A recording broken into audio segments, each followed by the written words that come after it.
Hello and welcome to episode 198 of the Ram Nintendo Podcast. I'm Jason. And I'm Angel. And this episode is all about teamwork and cooperation and collaboration and working together to achieve a greater good.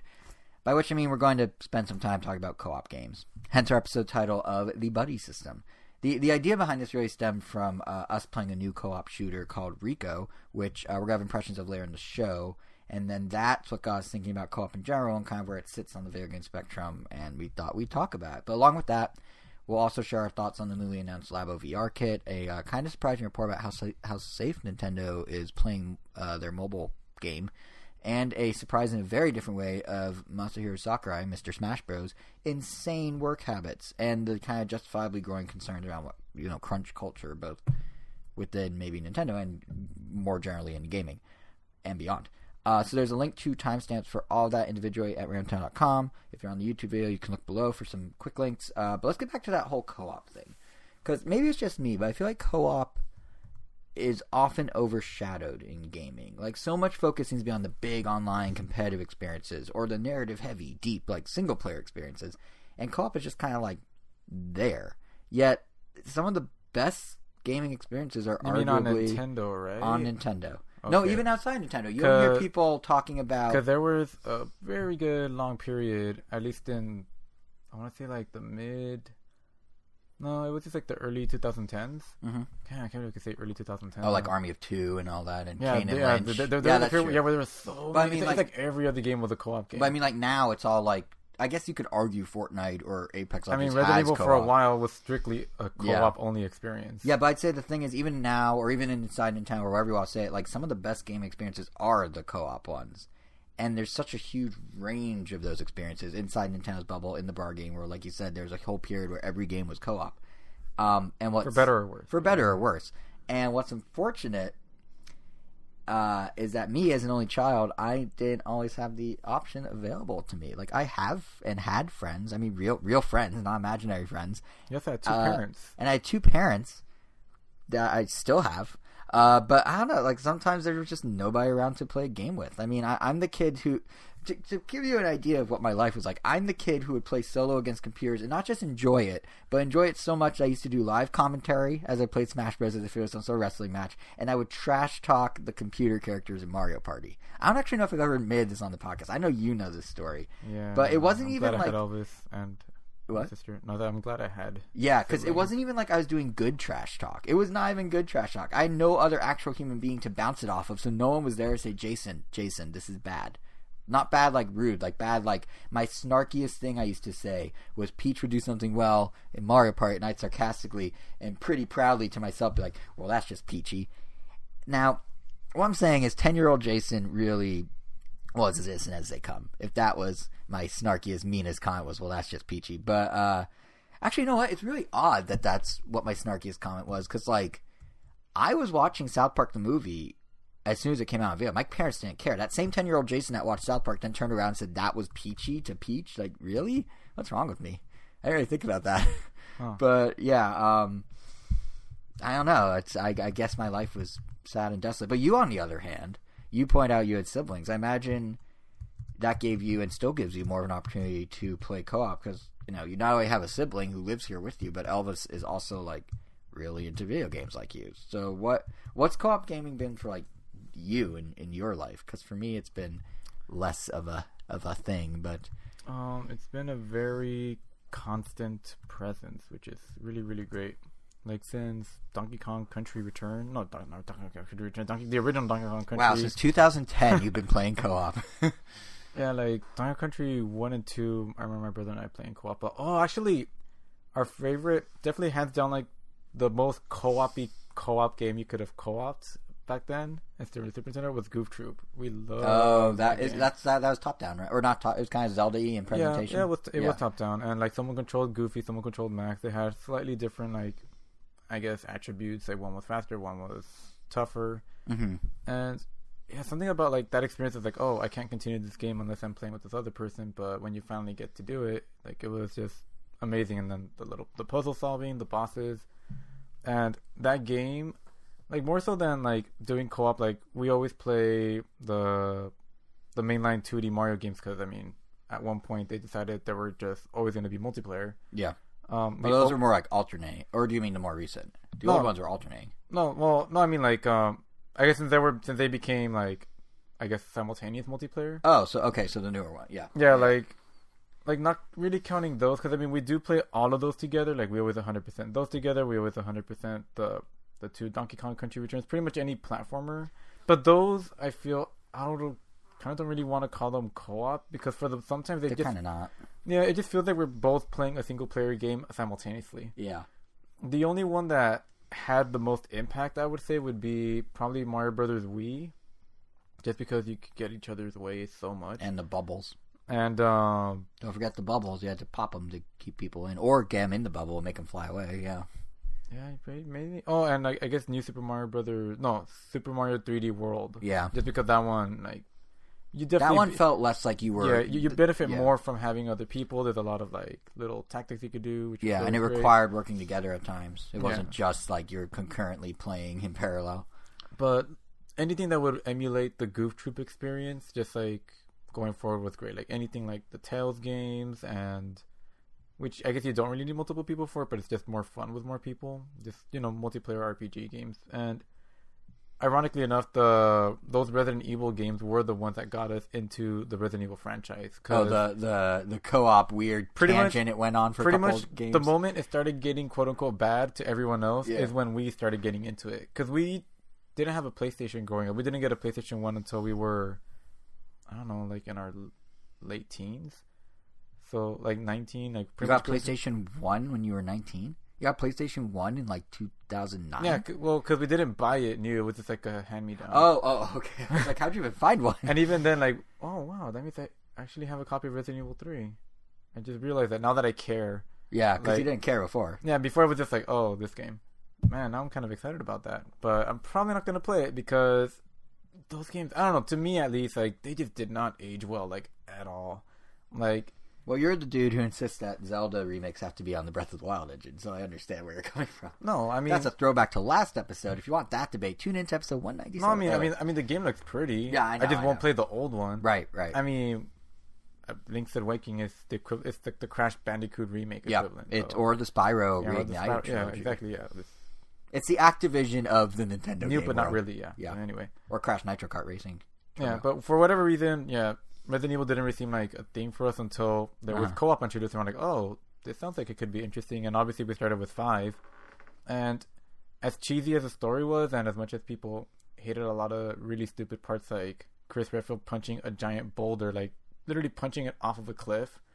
Wait, what? Like no one should be able to punch a boulder, but... But you just give it like punches to the gut, and you just keep mashing that button, and... A quick time event? It was a quick time event that got the boulder to be punched? Oh, yeah, like one person's doing the quick time event while the other person is doing some other stuff, shooting Wesker. This was the final boss. Oh. But the climax of the game was punching a boulder, essentially, is what you're saying? Yeah, well, it basically was. Wow, Capcom, you went through a dark period. It's definitely like, oh, have you played Resident Evil 5? Oh, yeah, it's the one where Chris punches the boulder, right? Yeah, it's like that kind of thing. Okay, yeah. And then 6 had the giraffe logo, which we don't need to get into. Yeah, well, I'll get to that one right now.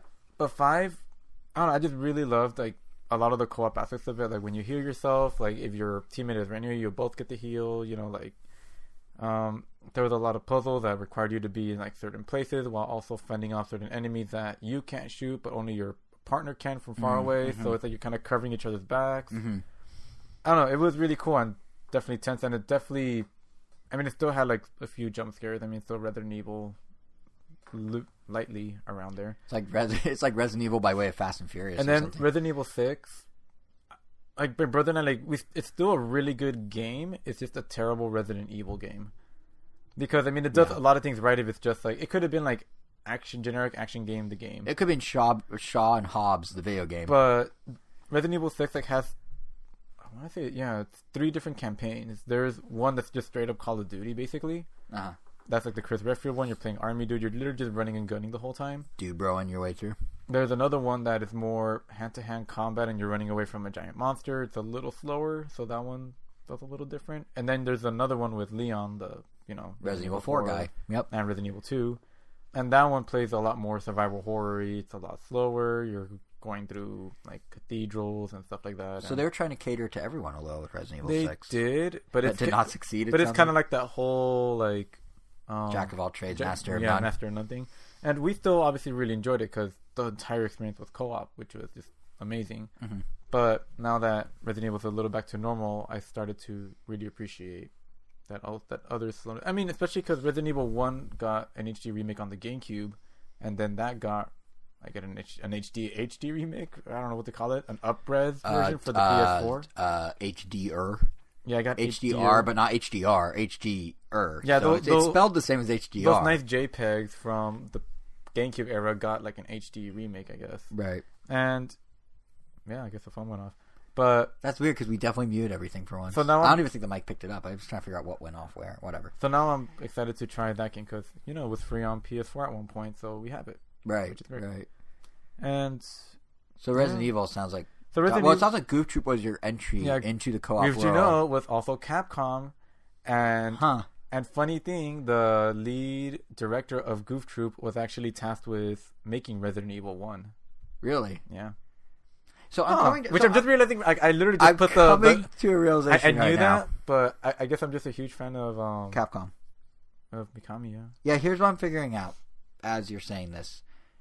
You are a Capcom fan before anything else. Like, think of your favorite franchises. It's Monster Hunter, it's Phoenix Wright, it's Resident Evil, Goof Troop brought you into co-op. The thing that, like, sealed the deal for you was 5 and 6, which most people were like, this isn't Resident Evil, but it resonated with you and Elvis. Like, I mean, it got me to play the other ones. Yeah, exactly. Like, you are Capcom. This should be the random Capcom podcast for you, at least. I mean, I love Marvel vs. Capcom. I don't care about Marvel, but it made me care about that game. Right. I mean, I love the Street Fighter franchise. I'm terrible at it, but I still really, really love Street Fighter. It's like if Smash didn't exist, you'd just be all in on Capcom. Yeah, I mean, if you look at just this room, there's a lot of Capcom around. Mainly Street Fighter stuff, but there is Capcom. There are multiple skateboard decks of Capcom, of Street Fighter specifically. Yep. But that's my co-op. I mean, at least like what I consider like true co-op kind of game. And like we've played the odd, like we played Transformers: Fall of Cybertron like campaign. Oh yeah. Co-op, but those are just And I mean there was a recent game that came out on PS4. It's like a jailbreak kind of game. It's like, what's it called? Not Two Sons. I forgot what it's called. Breakout. I don't know, but it came out maybe like a couple months ago that we've been meaning to play. But there's still a bunch of other co-op games we have to finish. And more of the point, you haven't peeled yourself away from Resident Evil 2 and or Smash. Yeah, and I just beat the campaign twice too. Of Resident Evil? Yeah. Interesting. Oh wow, you really like that game. Well, I mean, you beat it once with Leon, then once with Claire to kind of see like, what's going on with the other character. Right. But then there's still. Meanwhile, yeah, the only thing I kind of don't like about that is that you have, I don't know, you have Leon A. So you have this timeline with Leon going through the police station first. He talks to this dude or whatever, and once you beat that game, you unlock Claire B, which she does, I guess, what Leon wasn't doing. But then you have another campaign where it's Claire A, where she goes through the police station first, and she talks to the police guy. And then there's what Leon was doing during that scenario. But during both times, you fight the same bosses, so it's kind of... So I'm still convinced it's not the same timeline, because if you kill the boss in one, it shouldn't be there for the other. So it's like, okay, I'm defeated, but I have to come back because the other person's like, oh, gotta reset everything. That bridge that was broken, gotta rebuild it. Yeah. So you know what I mean? Like, there's some inconsistencies, but I'm guessing, just only the last one you played is the real one, and that's pretty much it. Have you ever heard the theory of multiple parallel universes? I have seen Spider-Verse, so yeah. Yeah, so like maybe Resident Evil is a Spider-Verse situation. Yeah, but then Capcom is like, well, Claire B is the true ending because that's what they have to use for Resident Evil 3 and going on. Oh, whatever. True. Yeah, because I mean, only one. If they have to make a sequel, they have to pick one. Just like the Zelda timeline. Yeah. Except they decided to just... Well, you're not a fan of the Zelda timeline. No. You don't like the idea of it existing. No, yeah, right? but it works with this example.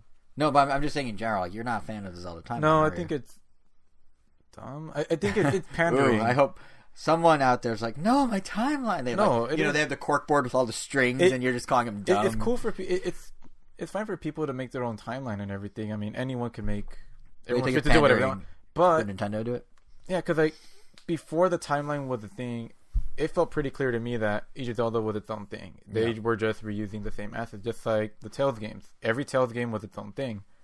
And then at some point, I guess, people were really hounding Nintendo to make an official timeline. And even Nintendo at one point commented that each game was its own thing. Right. And then now that they made an official timeline, Like they're like, oh, this is the actual thing, and then the people are still mad that it doesn't make sense sometimes. Well, of course it doesn't, because it was never meant to be. Well, you can't have a timeline unless you're Spider-Versing. You can't have a timeline that has 3 separate timelines. Then it's just obviously not a real timeline. Yeah, that's like it's not a timeline at that point. You could tell, like, well, I mean, yeah. Well, I mean, like, it's kind of like the way I view it is like it's kind of nice that they structure it a little so you can have some context of the games, but like. Yeah, you have to adhere to it. Like, you know, Breath of the Wild kind of floats around. Like, it's sort of in one, but they're kind of like, it's also kind of a prequel. Yeah, Breath of the Wild like feels more like they just went back to, like, you know, we don't care about the timeline anymore. Skyward Sword felt like, all right, we have this timeline. Skyward Sword felt like they were sticking to it. Let's give an origin story. I mean, even Minish Cap, it had the Picori Sword. Like, it predates a lot of other stuff. I think that one's the very first... that one's right after Skyward Sword. I think that can work. Like, if you want to reference other games... Yeah, some games do... At least the later ones do connect together. But I mean, then you have the obvious sequels, which are obviously... Yeah, but like, can you imagine if they tried to do a Mario timeline? Have they done a Mario timeline? Because that would would make even less sense. I mean, because you have Bowser having one kid, but then multiple kids, but then they're not siblings, but yet they're both his kids, but then one's suddenly not his kid. One's a junior, one's a baby, one's a Koopaling. Like, what is going on there? There's also, like... Bowser's promiscuous. Very little continuity. No, there's no continuity. Yeah, the only continuity I could think of is when they introduced Bowser Jr. to then, I guess he just comes out in every game after. Yeah, pretty much. And he's like Kamek's best buddy randomly. Yeah, so it's like Sunshine comes first, I guess, in those. Yeah. And I guess. But not really, because Mario's has already done his thing, because he's on vacation in Sunshine. Well, I mean, like, as far as like Bowser Jr. goes, just because Bowser Jr. exists post that game, and then he doesn't in others. But right, wow, we went on a crazy weird tangent about Bowser's sex life. And then do you even count the Mario Party? Because I mean, there's Koopa Kids, but they're not Bowser Jr. Yeah, and do you count? Now, let's actually dive into this for a second. Okay, so Mario's a plumber, a tennis player, a kart driver, a doctor, a hotel manager, a golfer. Where does he have the time to do all this and say Peach? At this point, it does make most sense that he's just an actor, just the whole stage play. Yeah, the Mario 3 theory. Yeah, which that one, like, it's clearly set on the stage, and at that point, they're all performing. So, I mean, I guess if you have to have some kind of closure, they're all performers. They're like literally Mario Kart and Mario Party is just like them, just almost reinforces that they're just whatever they need them to be. Yeah, they're a cast of characters, literally. Yeah. Which also kind of explains why Nintendo tried to say he's not really a plumber, and then the internet, this was like a year ago, right? And then the internet freaked out, and then they're like, okay, he's a plumber, sorry. He got his playing degree back, it's fine. But anyway, we went on a crazy tangent there. We were talking about co-op, so I guess that was your co-op life. Mine, for me, I think the type of co-op game that always resonated with me was it's probably the one you would least expect. And that's the one that takes a type of gameplay that you always view in one way and then sort of flips on its head. And I'm not saying, like, to me, that's just what's most interesting. Like, I'm not trying to knock the games that you talked about. Obviously, there's huge appeal in gunning down zombies together. You don't like grand epic and stories have you. of co-op? No, because I don't have extended time to play these games with people because I am a only child, as we've established, with apparently no friends. Commitment issues. Exactly. I'm going to single forever. Yes, I have commitment issues. Point is, because of that, Bite Size was the way to go. But what really interests me more than Bite Size... I thought you meant like that was the name of a game, like Bite Size. No, Bite Size, guys. Do you remember the game with the dog and he was a robot? Bite Size. It was so good. It was on the N64. No, but yeah, I think it's just someone who had access to less co-op, for lack of a better way to put it. I always found it more interesting when an experience I played solo and always viewed as only working solo suddenly wasn't, and then worked really well. Like, you know, games like Mario Kart Double Dash or Zelda Four Sword are really like the embodiment of this for me. And I realize it's a totally different type of co-op than what you're doing, but it's sort of, you know, it's what resonated. Like, looking back at Double Dash now, the whole thing comes off a bit gimmicky, I'll admit. But at the time, like, the idea of coordinating with another person, you know, having your item gunner of sorts, like it's a World War II plane or something, it really helped make it stand out compared to other Mario Karts. It was pretty fun. It was always pretty fun being like, I remember there were many times where my brother and I pretty much had like a system like unlocked because we would try to get like the fastest possible time on any track. So naturally, you know when we're like drifting, like we're pretty much just like jiggling the joystick. So we would get like Mario Partied the joystick, the fastest possible drift boost you can possibly get. So our drifts would have to be like on point, otherwise you'd have to be synced up. Yeah, and when you're like synced up, it's like, well, yeah, it's harmony. I mean, yeah, and I appreciate that Nintendo didn't just make it as simple as like one person throws items and the other person steers. Like the sync. Oh yeah, and they attack too. Yeah, so they could attack. And sometimes you attack to help your drift, so you can like turn your car even more. There's like all these like so the fact that you could like throw punches or steal items as the person, you had to coordinate as you're driving constantly. Yeah, And if you want to, you can switch if you want to change it up. What? Yeah, exactly. You can switch offline. It wasn't even like if you want to change it up. Like, you both got items, so... I mean, I guess if you could throw the item backwards, yeah. That's true. But yeah, the fact that you could rotate on the fly, I thought was really cool. Yeah, which is great because, like, oh, I'm better at this track. You're better at this track. Yeah, it's a really cool system. And, like, it meant that it made Double Dash surprisingly strategic for a Mario Kart game, at least verbally strategic for, like, the first time in the series. And I just thought that was cool. I really would like that mechanic to come back. And I guess as Mario Kart 8 Deluxe feels like it's a platform on its own, I feel like they should just keep building on that. That way... Well, I mean, they could make it its own game, but at least that way it doesn't feel like it's taking away anything from a core Mario Kart, because they could just keep building on Mario Kart. They could literally just make Double Dash a mode inside other Mario Karts. I mean, it basically is a mode. I feel like if it's a mode, I don't know, I feel like it's not going to be a... Oh, you think the balancing would be screwed up? Yeah, like I feel it's not going to be given the attention it deserves, I guess, that's fair. if it's just a mode. Oh, so you're thinking also like they do a expansion pack of sorts. Like give it like a full on, like go all out on it pretty much. Because I mean the track designs were a lot simpler for that one because the way the cars steered on that one was a lot. They couldn't do very sharp turns, so a lot of the tracks were shorter and wider. Mm-hmm. Also, just to allow like the bigger vehicles. So it definitely had, I don't know, like a different feel to it. I mean, it makes sense. All the carts look more like real cars. That was the first time they broke out the kart look. And it's also one of the... Well, actually, the first time you could pick different... No, it wasn't. No, it was the first time you could pick different carts. It did introduce the boosting... It did introduce the point system used for the cups that's been in every Mario Kart since. But that was the first game to have that. But that one was the first Mario Kart since the original director left, so it was like some other guy, and then the other guy came back. So like, oh, of course it's gonna be the one. Hideki. What's the last name? Kono didn't do. Whoever does all the Mario Karts did not do Double Dash. He like left to do something. Oh, he was working on 10 Dogs. Oh right, like that checks out. And then so I guess they went crazy with it, and then he came back. He's like, all right, give me back. I believe his name is Hideki Kono or something like that. We saw him at the best Nintendo does. Abbey Road, yeah. What? Abbey Road, yeah. Abbey Road. No, he wasn't with them there. We saw Abbey Road Day. Well, he was there. No. We saw him at Best Buy when Nintendo did those couple years of E3 at Best Buy, and we went to the Best Buy down the street from E3, and Nintendo brought all the developers over. Yeah, he was there. We didn't meet him. We met Tezuka, the guy, producer of my all-time favorite Mario game, Mario World. Worked with Miyamoto for 30 straight years. But yeah, he was there too. So Double Dash, I think, is one example of a game that kind of like resonates with my style. The other one I mentioned is Four Swords.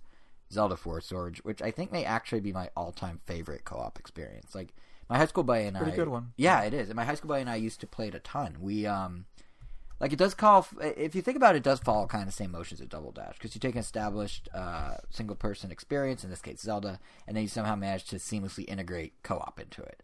But what Four Swords... It's actually very Mario Wii in the sense that it's like it's multiple just playing a single player game, except when you interact with each other. Well, sort of, because so what Four Swords did that I thought was particularly cool... Or you're thinking of the GameCube one, because in that one you can get really far apart, and then it's like you're kind of just doing your own thing, except when you decide to get next to each other for You're thinking of Four Swords Adventures more so. Yeah, that one's definitely cool. Because the Game Boy Advance connectivity let you actually literally go into other rooms and caves and stuff without the others. Yeah. It would just branch off. But yeah, no, what I thought Four Swords did that was particularly cool was I think... one of the first games on Nintendo system, or at least from Nintendo, that wasn't just straight co-op. It wasn't like, Yoshi's Crafted World or the new Captain Toad special episode DLC that just came out, where it's just you're working towards one common goal being a level and that's it. Like, Four Swords, it was also about sabotaging other people along the way, about hitting players with that, it was about stealing rupees, all of which fed into this kind of ongoing tug-of-war that... you had with other players, and I feel like Nintendo co-op games didn't really do up to that point. I'm not saying it didn't exist. I'm just saying I don't recall a time when Nintendo... like Donkey Kong you mentioned. You guys were trying to be a level together. Goof Troop, you were working together. But this was one of the few where it was, like, cooperative and competitive, which was kind of a cool angle.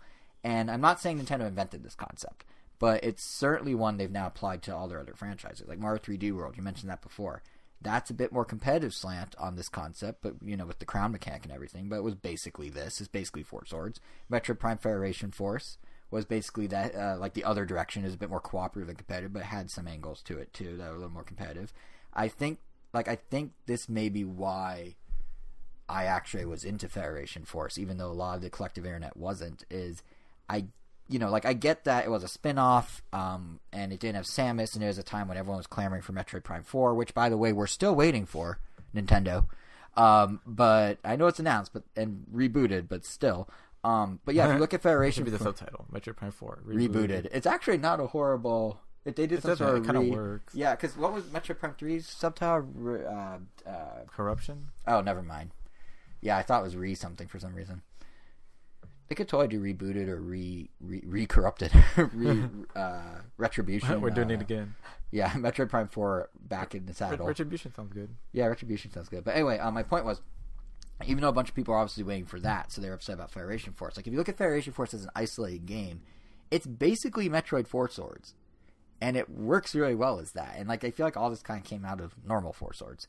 And what I find kind of funny is, like, if you keep tracing how this game has evolved, it has now circled back to Zelda again with Triforce Heroes on 3DS. And that turned the 4-player co-op into 3-person co-op. But that also added this whole totem mechanic. How did that game do? It did decently. But what I find funny about this one is, so they add the totem mechanic, and then instead of it being quite as competitive as the original Four Swords, it's a little more cooperative than the past. So, like, even within its own formula, Nintendo's starting to add variation within Zelda's. And yeah, I just think it's cool that they did this in the first place. It was really fun. My friend and I used to play it all the time. We beat it multiple times. And then they were like, oh, hey, this works on all our franchises. It just started, like, farming out the idea. And now we have a bunch of cool co-op experiences as a result, like Mario and Metroid and whatnot. I'd be curious to see what they're going to do with Four Swords on Switch, to be honest. Like, it could be regular Four Swords, it could be Triforce Heroes. I'm kind of half expecting them to do what they did with the Game Boy Advance, with the original Four Swords, and just, like, take the engine of an existing 2D Zelda for the platform and build a co-op Zelda out of it. So, like, you know, as a Link to the Past and Game Boy Advance, now it could be the Link's Awakening remake. And they could just take that engine and plop multiplayer into it and make a separate game. And it's not that far-fetched of an idea either, because just coincidentally there's a rumor about a week ago started by a guy on GameFAQs who has a track record of getting a decent amount of Nintendo Direct stuff right. Not all of it. He got Star Fox Grand Prix wrong, but he's often right otherwise. And he said a second 2D Zelda is due out on Switch in 2019, potentially one that's described as these rumors that are smaller. quote-unquote wrong, ever wrong until, like, it just happens. Like, well, it just hasn't happened yet. Like, it will happen eventually. Well, Star Fox Grand Prix is going to be a test of that, isn't it? Oh, you know what? A good one that was wrong right until it was wrong? Pokemon Stars from Eurogamer. Yeah. That was a long rumor, and then Let's Go happened, and now Sword and Shield happened, and we're never going to see Stars. And you can't even say it's after. Cause, I mean, no, it's done. It's that one's dead. But that one was going for like a year. The Moon ship has sailed. Or the space names have sailed already. Yeah, pretty much. Now they're on to medieval times, not the restaurant. There's actually a weird thing with Pokemon. Did you see that they trademarked Armored Mewtwo? I'm starting to wonder if the Alolan forms are going to be armored up Pokemon. Like, I'm not the first one to think this. It's all over the internet. Makes sense. It does go with the Sword and Shield mechanic. Yeah, it fits my thing. That needs to be more like a new item. You equip them with armor. I don't know. It's an interesting idea. What does it do? Is it just a defense thing, or is it also an offense thing? Do they get special weapons? Do Pokemon have weaponry? Yeah, because items in the game already kind of have that whole mechanic. I mean, you have the Focus Sash. Like, if you go from full health to 0 health in one hit, you will survive with 1 HP no matter what. Mm-hmm. I mean, that's basically armor. So yeah. So do you just flesh that out more somehow? I don't know how. Replace them completely? Yeah, it's like a lot of questions.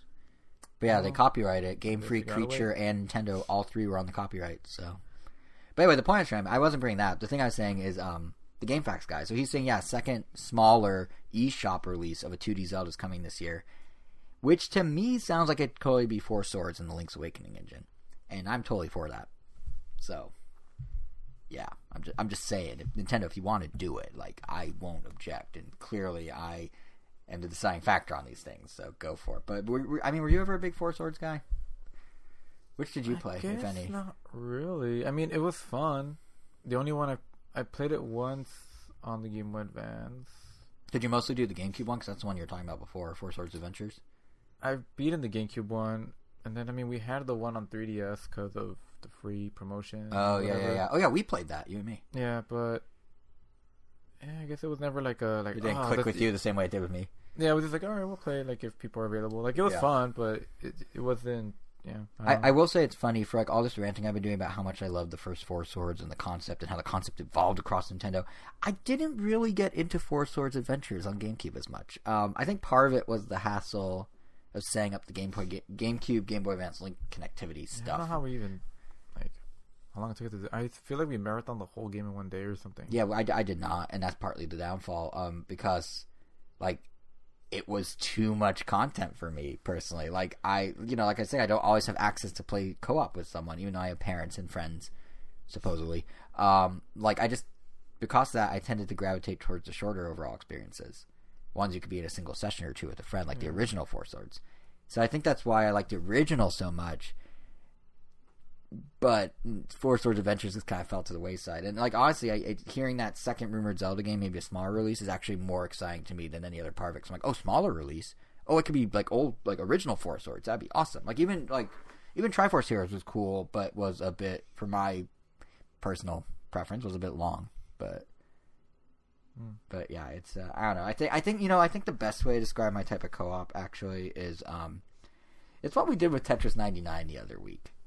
Now that is creative co-op. Yeah, so we all know that Tetris collectively has no co-op whatsoever, but you and I found a way with friends to make a 5-person experience out of Tetris, and it was super fun. It's kind of this idea of like a game you wouldn't expect to do co-op, doing co-op and doing it well, except this time we kind of did it, not the game itself. But basically, what we did is we had one person manning the actual block placement with the D-pad, or the face buttons. We had another person aiming the opponent targeting with the control stick on the same controller, so 2 people on one controller. We had 2 other people acting as scouts looking to see specifically who to target on the screen, and then we had one last person reciting the next block to the primary player by basically whispering in their ear in a weird way. And while some may call it cheating, which to be fair, they're not wrong, it was still a lot of fun and had everyone involved in a game that normally wouldn't work for anyone but the one player. So and it was quick to jump in and out of, and it was very much like my type of co-op. Even though it wasn't an actual co-op, but that's what I'm sort of getting at with all this. Well, it's really, taking a game you expect to work, that you're used to playing solo, and be like, oh cool, I could do this with friends too, and it actually works. Yeah, especially because obviously Tetris is a one-player game, and the fact we got it to work with people that were just experiencing it without playing. It was really cool. It was like a very Game and Wario kind of deal. Yeah, totally. Where everyone's playing, but you just have one gamepad. Mm-hmm. Which I always like this kind of games. The funny thing is, we never actually won a match with the setup, and meanwhile, we got third place. I think. Yeah, I think we got 3rd or 4th, and then meanwhile, 2 of our other friends who were not part of our little crazy scheme got first place on their own without needing a sort of setup like this. So I don't know what that says about the 5 of us. I think that we got paired up with really, really good people, and they got lucky. That might be it. I think what we need to do is we need to do this during the next special cup. Just think, if we did it during the Maximum Cup last week, we could have won $10 between 5 people. That's enough for each of us to buy a single bottle of vitamin water on Nintendo's dime. With tax? Except not really, because it was my Nintendo coins. So we could buy nothing of value except a 1/5 of a game, maybe. So actually, never mind. There was no point of us doing it collectively. Oh, unless we got a multiplayer game together. Yeah, that could have worked. Yeah. So I guess for the next cup, it's cool that Tetris is finally doing all those different competitions. They had the Maximum Cup. I assume more are coming. Well, and there's real money on the line. Well, Nintendo money, but $10. But still, that's cool. Nintendo has a free game, and then they're giving you real $10 for it. I don't understand the people that complain that are just this is only $10. It's dude, it's a free game, and they're giving you free money if you're good at the free game. What more do you want? Yeah, it's really hard to be good at that free game, though. Some people are. I mean, 909 to consistently get first. 999 people were good enough. Every time you don't get first place, you already have to win the next 2 just to make up for it, or something. So I have a theory. I tweeted this last weekend. I have a theory that the game purposely goes easy on you in the first. This is I am a Tetris 99 truther, is all I'm saying. So I think the game purposely is programmed in such a way that it goes easy on you in the first match to make you feel good about yourself, and then it starts just whittling away at you and making you feel horrible, and just your hopes and dreams are just crushed the more you play. Because I always start and I'm like, ooh, 22nd on my first try, this is going to be a good one, and then the next 8 are 44, 52, 39. I'm like, wait, but I got 22nd, I could get back to that, and I just keep going and going and going. If there's an in-app purchase setup, I would be suckered into it 100%. Sound like those people that play Monster Hunter that whenever there's an item they want, the game knows not to produce that item as often, which is obviously impossible. But I don't know, but for whatever reason, it happens enough that people feel suspicious about it. Dude, listen, AI is no joke. But then there's machine learning is real. They know. But there's also confirmation bias. I know. Oh, it's toy confirmation bias. That's why I'm calling myself a 9/11 truther. A Tetris 99 truther, which is very hard to say without accidentally saying 9/11 truther. But yeah, so I guess that's my co-op life. I really liked when Nintendo did odd things with what was single player things. I mean, all the other stuff you're describing is great too, like co-op's co-op. But like, I don't know, something about like honestly, the Tetris 99 weird 5-person thing we did was more exciting to me than the concept of playing 2-player Yoshi's Crafted World or 2-player Captain Toad. Yeah, so those games are fun, but they were also, especially Woolly World. Like, I would say I really loved it, but that one was also just another game we were both playing. Another single player game we were playing simultaneously. Same with the Kirby's. Kirby does that too. Oh yeah. Yeah, very much. But yeah, like I feel like there's just like the platform, the co-op platformers have kind of, excluding Mario because it went kind of 4 swords, but the others kind of like hit a wall where it's just like, oh, it's just you and a friend are like together, and that's it. That's it. Like that's the entire premise. It's like you're together forever. But anyway, yeah. So that's the co-op tale. We will be back with more co-op at the end of this episode to talk about RICO.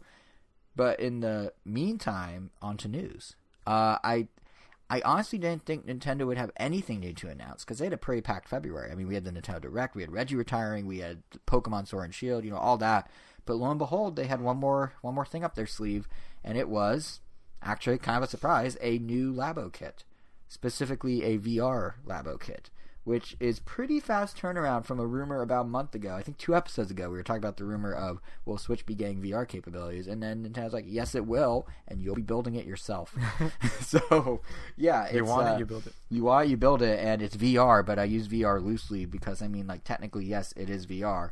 You slot the Switch into a cardboard pair of goggles, kind of like Google Cardboard, and they put up to your face, and then off you go into a world. So they're basically equivalent of, what was that thing called? Google View from the Wii U, where like you're thinking of the Google Street View app for Wii U, where you're holding up the gamepad. No, but there was also a thing where like you pay for like these videos, like you could be flying with geese. Like the only one that was worth keeping was the free trial one that give you like snippets of each one, where you're like in Carnival and then you're like underwater. Yeah, and all you could do, and it was as if you're in a little like bubble, you're like a bubble boy situation. You can move the gamepad and it'd be like above you, above you. And some things would interact with you, and I think it's kind of like that, but more interactive because it does have the different toy cons. There are 6 potential toy cons you can have here.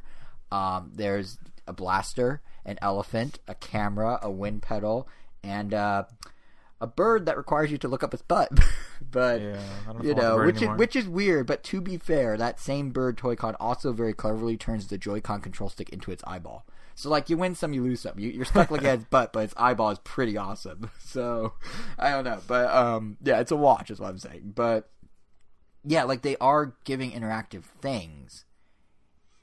I just don't really know how interactive they are. Like they're not. Nintendo's being very upfront about this. Like they're promising not mind-blowing alternate realities or experiences. They're saying that it's going to be basic and simple. Like, literally, they use the word basic and simple in the press release and then go on to say it's, quote, it's a way to, quote, introduce VR to kids and kids at heart. So this is definitely more like the Street View thing and less like Oculus or Vive or whatever. But I don't know. It's kind of hard to say. I honestly think one of the most interesting things about it is how they're dividing up the kit. So they have the traditional $80 price point, which is what we're used to with Labo, and that gives you all the toy cons. And then they're doing a cheaper $40 kit, which just comes with the blaster and the goggles. And to me, that seems like a smart move from Nintendo. Like, we talked before about how Labo hasn't exactly been selling like hotcakes or setting the world on fire. Like, you may recall, I want to say from one of our January episodes, that the entire series of Labo has sold over 1 million, but the majority of that 1 million was the original variety kit and not so much the other 2. Like, the vehicle kit barely made a dent, it seems. Yet Nintendo's like not really giving up. They keep saying they're playing the long game. They introduced it to schools with STEM projects here and in Europe, and they had like a random tour going on in Japan this summer for it. And somewhat recently, they started dropping the old kits to $40, which is not coincidentally the price point of the new starter kit. So, which only has, the 2 instead of the 6 toy cons. So it seems like they were testing the interest in the cheaper price point specifically in preparation for them rolling out this VR starter kit. And that's actually kind of smart, I feel like. I mean, really it boils down to knowing up front that like Switch, it can't offer a VR experience that competes with high-end dedicated headsets. So, or even like high-end phone VR headsets where you have like the 4K screen in your face. I mean, the Switch's resolution is like 720. So you're not getting the like pinnacle of VR here. And it seems like Nintendo's kind of addressing that head on with the price and with the comments in the press release. And they're kind of making like a cardboard Viewmaster almost. But they're like really embracing that. It could be really fun for kids. Yeah, like they're like a blast even. You could say so, yeah. It seems like they're basically taking the buzz of VR to breathe new life into the Labo brand. Or at least that's the intention. We'll see if it works. But it does lead to the bigger question of, like, how will this actually work? What will you be playing? Like, is it like Street View, like you're saying, or is it somewhat more interactive? Because unlike past Labo reveals, we have not seen or heard a thing about the games. There's one vague sentence in the press release and on the repeated Instagram promotional sponsored posts that keep coming up in my feed that says you can shoot aliens with the blaster and take photos of sea life with the camera. What does that look like? How does that work? I have no idea because Nintendo has not put out a single screenshot or video, and the thing's out in 3 weeks on April 12th. Compatible with Resident Evil 7. Could you imagine? Or like if they did a Fatal Frame but with the camera. Oh, man. But it's just like, what, like, why? I want to know what the wind pedal does. I want to know what happens when I look up the bird's butt. But I can't because there's no video and there's no screenshots, and it's out in 3 weeks. Work with Mario Kart because they seem to be pushing it with Mario Kart. Well, they're only pushing the ones that make sense. Yeah, like, could they do something with Mario Kart? You could be a spectator. Dude, if you were just like a first-person view of like you took over a Shy Guy's body and like the goggles were just the Shy Guy mask and you're just looking around, yes. I would be so for that. If online you could see the real people on the crowd. Yeah, what I imagine it would look like if you're in Viewmaster mode, you just become someone on the crowd, and then you're just seeing the drivers drive by, and then there's like nothing. And sometimes concessions come by, and they're like, "Who wants like a Koopa Troopa lollipop?" There's like stuff you could maybe throw items at the drivers randomly. That would actually, honestly. This would be kind of cool. The item thing might be, maybe throw items to them, not at them. Like you're helping them, not hurting them, because that's the Nintendo That'd be funny way. if you could hurt them. Like someone's about to get first place, and they're like, "Oh, the crowd killed me this time." That would actually be a really fun mode. They call it race day. Yeah, if it's they have the races mode. If it's like a separate day where you're like, oh, let's make the audience a factor. That would be cool. But they could do that for the Double Dash we're dreaming up. The new Double Dash. Actually, yeah, because then I would imagine there's like a button or something, like, and let's say like there's a track like that doesn't have like a crowd throughout the whole vicinity. Right. Like maybe you're just like in a hot air balloon, so maybe like with a button press you just like teleport to different parts of the map, so you can always that would be that would actually be pretty cool. And you know what it would bring back in a weird way? Asymmetric gameplay. The Wii U's MO. Yeah. Nintendo never gives up on an idea. So like here's asymmetric gameplay in a new way that works with Switch. I'm actually like weirdly for this. I don't know if it has like depth. I don't think it does, but it would be fun like every so often to do that mode. I think realistically, like the mode I can best guesstimate, because I don't know how real that one is the elephant game. So there's a Toy-Con where you have a giant elephant trunk, and the only reason I think I can guesstimate this is because there's already a game kind of like this. Back in like 2013, I think, I went to Indiecade in Culver City. They do every year a big indie game event. And the Oculus was the hot new thing. It was their first year with a booth. And they had a game called Dumpy Going Elephants. And what you did is the entire experience was first person in an Oculus helmet. And all you did was swing your head around. And this giant trunk would be your nose. And it would thwack things. And you just go on rails and hit things with your trunk. And I imagine the Elephant Labo game will work somewhat similarly. Maybe you're catching rings or doing something a little more gamey than just like whacking things with a trunk. But I assume it's going to be a an FPE, first-person elephant game. Oh, I remember you describing that game now. Yeah. I mean, it was a long time. It was like 6 years ago. Oh, God. It was like 5.5 years ago. Whew, we're getting old. But, yeah, I can see Labo doing something like that. But, yeah, I don't know what else they're going to do. I mean, maybe the biggest hint might be that the secondary selling point Nintendo's been emphasizing in the press release for Labo VR is that Labo VR is social VR. And I mean, it makes sense. It's on Switch after all. And Switch, multiplayer and social gaming are a huge component of Switch. But Nintendo really emphasized in the press release like how easy it will be to share your VR experience. They're saying that like there's no head strap, so you can just pass it along. Like all these things that would be like, oh, that's bad for VR. And Nintendo's like, no, it's good for social VR, which they're not wrong. It is. So you could literally just hand off your headset and do round robins of games. So if that's the angle they're taking, and it seems like it is, I suspect that means we're going to see shallower games overall. Kind of like more like what we saw in the Variety Kit and less like what we saw in the Vehicle Kit's open world. I think it's also interesting that essentially no head strap means you have to just sit there and hold the cardboard up to your face the whole time. And I was saying a second ago how Nintendo never gives up on an idea. Like e-reader led to Amiibo, GameCube, Game Boy connectivity led to Wii U. They're now just doing the Virtual Boy again. They have found a way to make VR just as uncomfortable for more than a few minutes, but instead of it being red and blue headache-inducing images, it's now your arms get tired and cardboard rubbing in your face. Which I guess means no experience could last more than a couple minutes. Yeah. So, you're just get annoyed by having cardboard in your face the whole time. So, I guess my takeaway from all this is that I have no idea what to expect from Labo at this point. I don't just mean this kit. Like, this sounds like it's going to be looser stuff, but everything about the kit suggests Nintendo has kind of learned what does and doesn't work for Labo. Like, they got the idea of, we need a hook in VR, we need to make it more kid-friendly. But then at the same time, it kind of makes me go back to wondering, like, why didn't they push Labo harder as a brand with more traditional game tie-ins? I mean, you immediately were like, how are they going to do it with Mario Kart? Because that's what we want to know. That's what you do when you expand a brand. Like, all exposure is good exposure, right? Like, having the motorbike and wheel Toy-Con support in Mario Kart was a clever way to extend the brand. So then when, like, Yoshi's Crafted World didn't offer a tie-in beyond the Labo costume. Yeah, that's probably the biggest anomaly. I know. Like, I came to... Yeah, and granted, it's not out for 2 weeks. It could surprise us all, but realistically, it's not going to have it. And I at that point, I was like, Labo as a brand has underperformed for Nintendo. I think I said this on the show. They're going to move on. That's it. Labo's done. But then, boom, here's Labo VR. It's actually more squarely aimed at kids than ever before. And you're telling me that the crafting-themed video game that is also aimed squarely at kids isn't going to do anything with Toy-Cons whatsoever? Like, that's such a missed opportunity, especially when you see third-party games doing a better job about this. Like Demo, that's that music game, supports the Toy-Con piano. And more recently, there's a first-person motorcycle racing game, like a realistic-looking one in terms of graphic style, called Moto Rush GT. They just confirmed when it comes out next month, it will support the Toy-Con motorbike handlebar thing.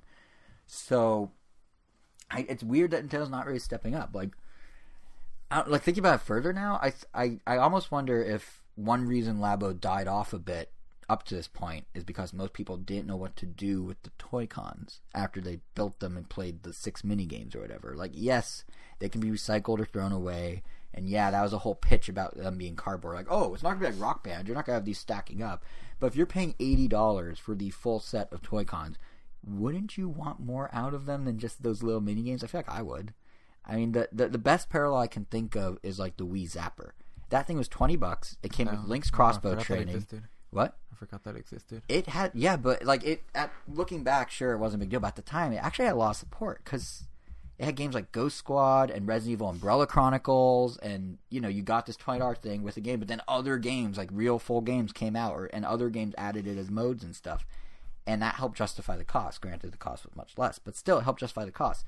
With Labo, once you're done with what comes with, what do you do? Where's the extended value? Why do you now have all these cardboard things lying around your house? And the thing that I find so weird is it's a lesson Nintendo itself successfully learned from Amiibo. Like, when Toys to Life was at its peak, there's Amiibo, there's LEGO Dimensions, there's Disney Infinity, and of course there's Skylanders, right? Yeah. And everyone except Amiibo was used for only one game or one series of games.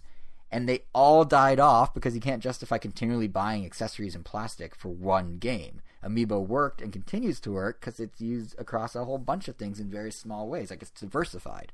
Labo needs to do that. Like, even if it's disposable, it's about the money as much as it's about the storage. And people are spending $80 or even $40 on a VR headset and a gun and nothing else. Yeah, you gotta give them more to do. Like, you can't just, like, the only way this is gonna work. Yeah, what's your piano up to? It's sitting. Just sitting. I don't even know where. It might be under a desk. It might not even be in a closet. You don't know where it is? I think it's under a desk. I think it's under a desk. Like in the footwell of a desk I don't sit at. Huh. But like if there were if there's a couple other games that support it, I'd bust it out. I like building that piano. It was fun. But then once it's done, what do you do with it? And that's the problem, I feel like. And like on the broader level, I think there's hope for Labo VR. It's just like this seems like a weird thing that Nintendo still hasn't figured out how to address. And it's it's probably the thing dragging Labo down. But what Nintendo is good at, and what I think there's hope for is Labo VR, is Nintendo's always very good at knowing when to zig when other people expect them to zag. And this seems very much like an example of that. Like, there was what felt like a pretty strong vocal pushback from people about how Nintendo should do VR. You know, like, I feel like as soon as, like, I feel like the conversation would be like, oh, Nintendo's doing VR? What crazy headset did they come up with? And then it's like, well, actually, it's this super cheap thing that lets you perform a colonoscopy on a bird with your eyes while simultaneously being social. And, like, that is like, oh, yeah, okay. That sounds like Nintendo. and it's going to work. It will probably work on some level. But what was weird is there were articles about why it was a bad idea. There are people talking online about how Nintendo botched Labo VR. The whole 9 yards. And it's just funny because, like, longevity of the kits aside, this actually seems like a pretty good idea. They're actually targeting kind of a hole in the VR market, which is like the starter VR, the young kids. Granted, the box says 7 and up only, much like 3DS, but still, like, yeah, because I mean, there's an opportunity here. I mean, if you want a good VR set, you already know where to go. Like, there's plenty of high-end VR headsets, so like, why even compete? I mean, yeah, go after a different demographic. Which is literally what Nintendo, as you said, like they always do. I mean, why compete with PS4 and Xbox when you can fill the niche? So. Yeah, and look how successful it is. Switch, best-selling console of last year. Yeah. So it's actually kind of like the weird reaction people are having is actually kind of reminiscent of what's been going on with Nintendo in the mobile space. And I'm not saying this is one-to-one. It is not. But it's kind of funny, the parallel between them. Because a report came out by the Wall Street Journal, it's like a week or two back, and it described how Nintendo's mobile partners are being held back by Nintendo in what sort of monetization schemes they could do with the game. And I think my favorite quote in the article is from an employee of CyberAgent, the Cygames parent company, so the partner of Dragalia Lost. And as he put it, Nintendo is not interested in making a large amount of revenue from a single smartphone game. If we managed the game alone, we would have made a lot more. It's like, wow, okay, that's very matter of fact. But ultimately, I think it's because, like, you know, it's a similar thing with Labo. Nintendo has a different goal than what people think they have. Because for Nintendo, they don't want to damage their brand. And just, like, the way that everyone else is trying to convince Nintendo to do a certain thing, they're sitting here and being like, nope, we know what we're doing, whether it's Labo reactions or whether VR specifically or whether it's the mobile thing. So it's just kind of interesting how, like, Nintendo always does their own thing. I will say, I am curious just how much crazier the in-app purchasing would get in Nintendo's mobile games if they let their partners run wild. Because it's not like Fire Emblem and Dragalia Lost don't have multiple layers of gacha systems as is. Like, how much more ridiculous is it going to get? Like, I mean, it's funny because it feels like there's a ridiculous amount of gacha stuff in Dragalia Lost because I haven't played Fire Emblem Heroes. But I mean, I did play that game for a good while, and it never felt intrusive. There was never a point where I was like, man, maybe I should spend $1. Like, I always felt like I had ample amount of everything. It was just a little overwhelming in the beginning. Oh, it was very overwhelming in the beginning. But what's funny is, like, Dragalia Lost has made $75 million. It's not like it's not making money. Crazy. I know. And then, like, if you look at it's already ahead of Mario Run and Animal Crossing's totals. This is from Sensor Tower, the analytic firm. Well, those two, I mean, I know, but I feel like they were missing the game part. They kind of were. Oh no, Mario was fine. I mean, it just had a beginning and an end. I played. Yes, it did. The other ones. No, I know what you mean. It's not a service. It wasn't a game of service. It was a game. I beat the levels and I was happy. I didn't really care to build my own Toad City or whatever, my own Mushroom Kingdom. Yeah, and it's like. It's interesting because Dragalia Lost is more of a service and made $75 million, and I understand some games like we can make more. But then you look at like Fire Emblem, that's at $500 million since it launched 2 years ago, according again to Sensor Tower. And I guess it just I don't know. It seems like that's an opportunity there. And meanwhile, Sega like, well, we can make more money. It's like, do you not see the opportunity where Nintendo's already making $500 million? Oh. Like, come on, guys. I know you could keep making more, but like. It's about, it boils down to Nintendo having very specific goals and willing to buck trends to make it happen, essentially. I mean, we've talked about before how Nintendo's president, Satoru Furukawa, he wants to make the mobile game pillar a billion-dollar business, but at the same time, Nintendo has a brand image to maintain. They want to use these games as drivers for other products.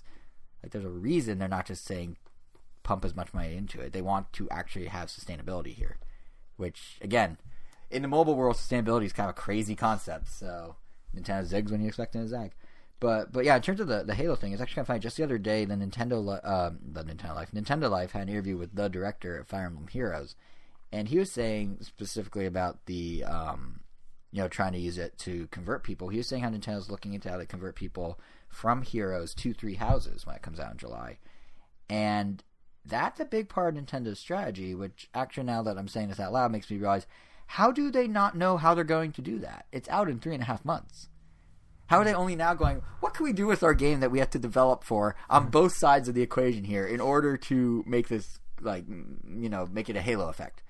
Like, it's a little late to, unless they're probably already working on it. But you think he would say, we have some plans. Not, oh, no, we're going to figure it out when it's 3 months. But, you know, one thing they should not do, honestly, they should...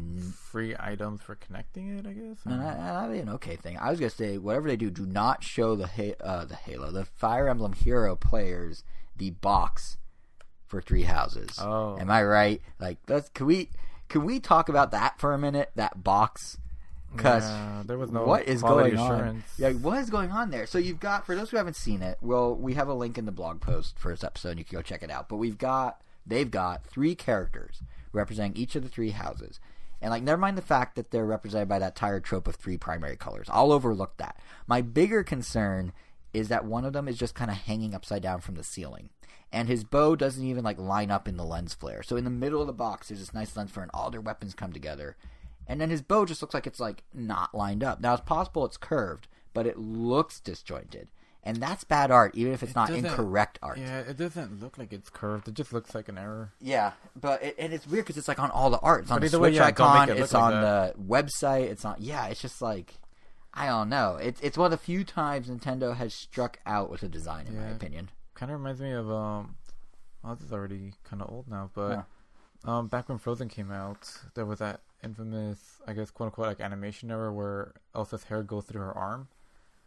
Like, how'd that get through Disney? Yeah, like, QA.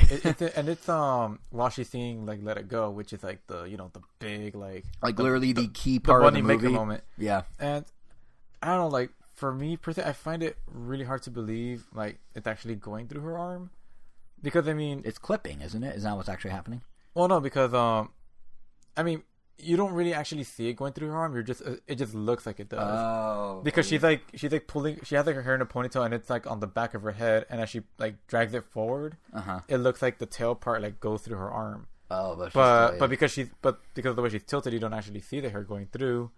But I feel like because it looks like it, I feel like that's enough of an issue that Disney should have avoided that. Yeah, because everyone like feels like that it's just clipping through.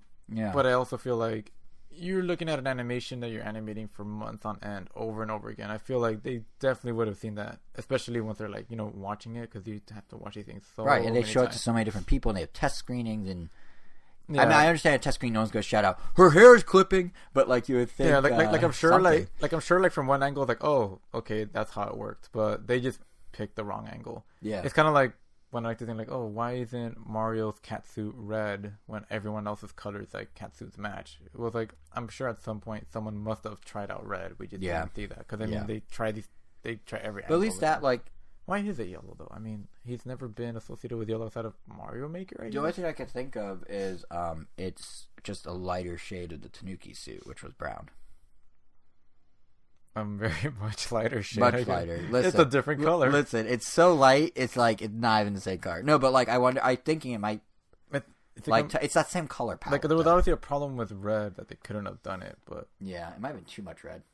Or maybe it would have looked too similar to Peach. I don't know. Because hers is like hot pink, like bright pink. Because then that would mean Mario and Peach look too similar in normal outfits too. Yeah, so I don't know. It's weird, but like at least that one is justified. At least the hair thing you're saying is justified.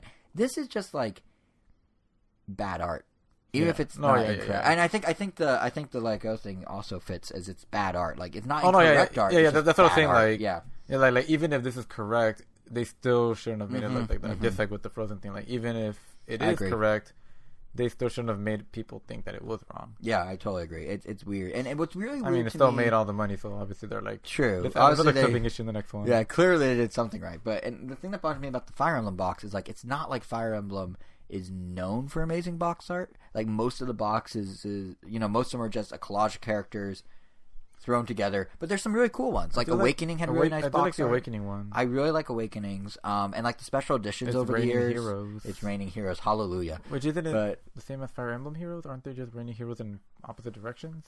Fire Emblem Heroes. Let's boot up the game. Like they're raining at each other? Well, that's just charging at each other, which is a standard. Some are. I remember some are falling from the sky and some are coming. Well, I have the game right here. Let's find out. Everyone, you're watching. Oh, well, hold on. No, they replaced it. It's a Oh, it went away. It was a person inside another person on top of another. It was a Russian nesting doll of Fire Emblem people. Huh. A Fire Emblem nesting doll. But no, the thing is, like, Fire Emblem's art isn't bad per se. Some of it's kind of bland, but like special editions always look good. Like we were just saying, Awakening looks good.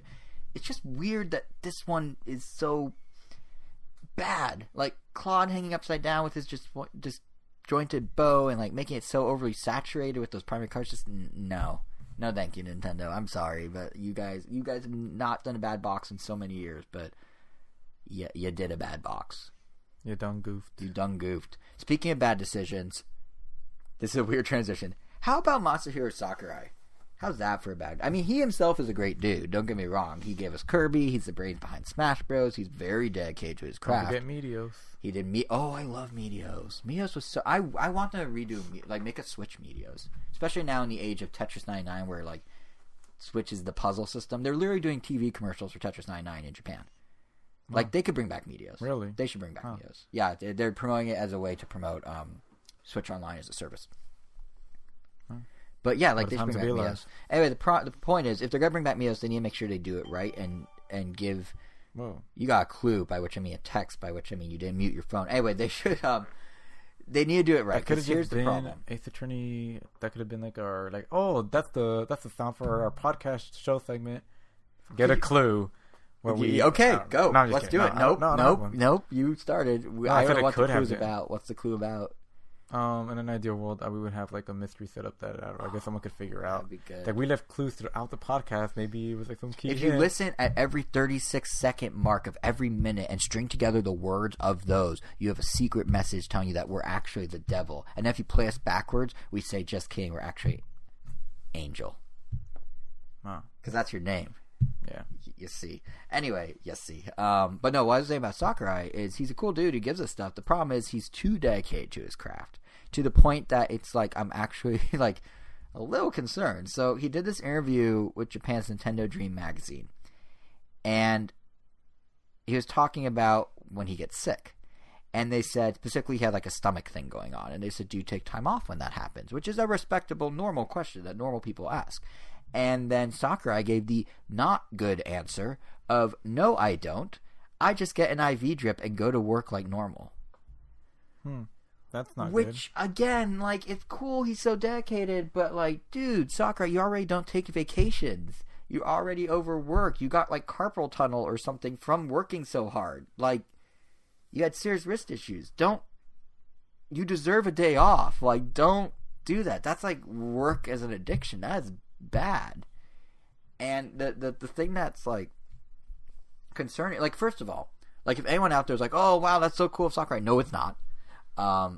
Yes, it means you get your DLC 1 or 2 days earlier, but like, I'd rather wait for anything to ensure that the dude who's making it is actually like healthy and like has a good work-life balance. Like, that's bad. But what's more concerning is, like, in Sakurai's case, he's choosing to do this himself. But in a lot of people's cases, that's just the crunch cycle. Not to the point of IV drips, but like the video game industry is mean. Like, it does not treat people well. And I feel like you, Angel, going to animation, it's similar circumstances, right? Like, crunches. Yeah, television and feature are definitely a lot more lenient just because, you know, everything is spaced out pretty nicely for the most part, especially if you go... Actually, if you get a job at DreamWorks, Pixar, or Disney, pretty much those three, any of the major big hitters, it's pretty much like a normal job. Like, you don't really have to worry too much about crunch, and you don't really have to worry about getting laid off too much. They pretty much keep you as long as they need. Right. Pretty much the outsourced studios. Yeah, any other studio, especially in video games, it's almost always like a project by project basis. And even then, like, I mean, like, remember LA Noire? Like, that game did really well. Yeah. And suddenly the whole studio closed down.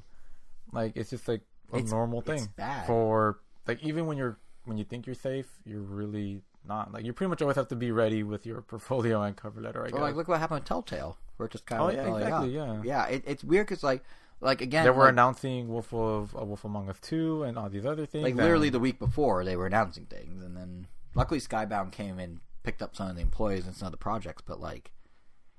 Yeah, and it's like the weird things, like, so Sakurai, it's like, okay, he has a work addiction problem perhaps, and he should lay off the work and not do an IV drip because your body should heal But that's him. That's him personally. The problem, and that's his weird life choice that I don't really support. But the problem is for these other companies and crunches, you're not choosing. You're being forced if you want to stay there because there's no, like, we never really talk about this on podcasts, but there's not really unions for game developers.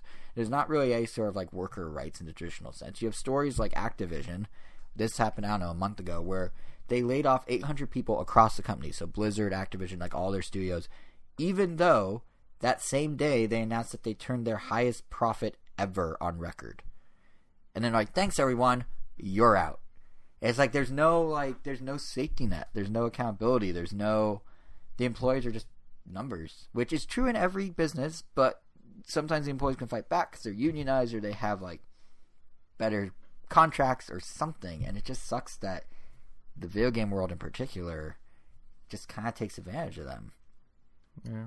And because the video game world is so driven by the hype cycle and driven by like us talking about, well, how come Labo isn't in Yoshi and how come blah blah blah, like it's just sort of brushed aside because you could go to E3 and be like, oh my god, this game looks so cool, and then they announce, hey, this game's a little delayed, and you're like, what the hell? Why are you doing that? This is awful. But it's like, no, there are like 1,500 people maybe making that game if it's a really big project, and they have needs and lives, and presumably that should be respected. But in most cases, Ubisoft or whoever, not to target Ubisoft, I actually don't know their work practices, but any of those companies are just like, well, we need to get this done. I mean, Rockstar. Oh yeah, Rockstar. Rockstar is probably the poster child of this. Like Red Dead, the stories that came out around Red Dead being finished up were like, yeah, Rockstar proud. Same thing with Sausage Party when that was getting made. Oh, the movie. Yeah. You mean when the sausage was getting made?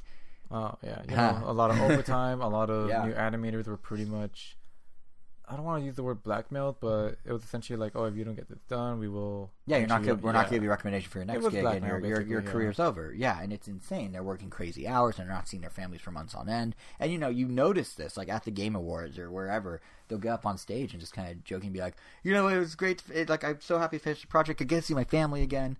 And then it's like, ooh, that's actually not, like... I mean, in the moment, you're like, haha, but then you're kind of thinking about it. It's like, that's actually really sad.